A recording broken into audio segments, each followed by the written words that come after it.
4 डिसेंबर 2023 रोजी नौदल दिनानिमित्त मालवणमध्ये महाराष्ट्राची अस्मिता असणाऱ्या छत्रपती शिवाजी महाराजांच्या पुतळ्याचं अनावरण पंतप्रधान नरेंद्र मोदी यांच्या हस्ते करण्यात आलं होतं.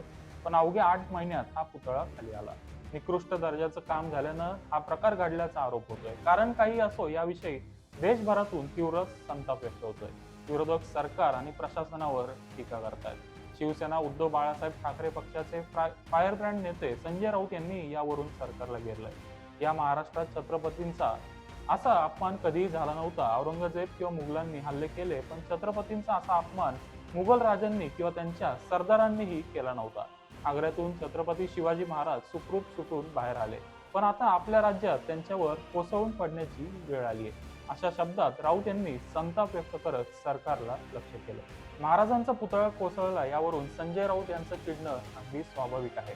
आज ही चीड प्रत्येक सर्वसामान्य व्यक्तीच्या मनात आहे. कारण अवघ्या 8 महिन्यात पुतळा कोसळला, तोही शिवरायांचा. सरकारनं समुद्रावरील वारं याला कारणीभूत ठरवलंय, पण इतिहास आपल्याला काही वेगळंच सांगतो.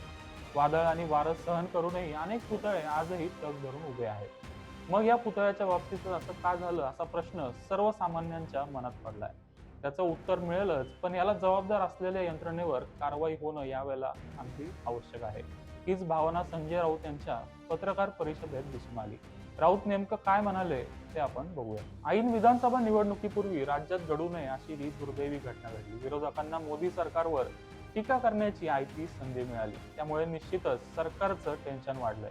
आजवर राज्यात काही ठिकाणी नवीन बांधकाम झालेले पूल पडले, रस्ता खचला, पण राष्ट्रीय अस्मिता असलेल्या एखाद्या महापुरुषांचा नव्याने बांधलेला पुतळा कोसळल्याची घटना राज्यात पहिल्यांदाच घडली. ही घटना प्रत्येक शिवप्रेमीसाठी वेदना देणारी आहे. त्यामुळे आता महाराष्ट्राच्या छातीत आरपार वेदना होत आहेत, अशी भावनाही राऊत यांनी व्यक्त केली आहे. भलेही त्यामागे त्यांचा राजकीय हेतू असेल, परंतु या घटनेनं सबंध महाराष्ट्र दुःखी झालाय, हे निश्चित आहे. या कामात ज्यांनी कुणी हलगर्जीपणा केला त्यांच्यावर कारवाई होणं आवश्यक आहे.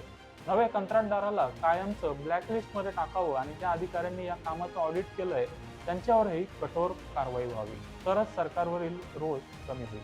अन्यथा विधानसभा निवडणुकीत विरोधक हाच प्रचाराचा प्रमुख मुद्दा बनवतील, एवढं मात्र निश्चित आहे. तसं नाही केलं तर या प्रकरणाचा सरकारला नक्कीच फटका बसेल.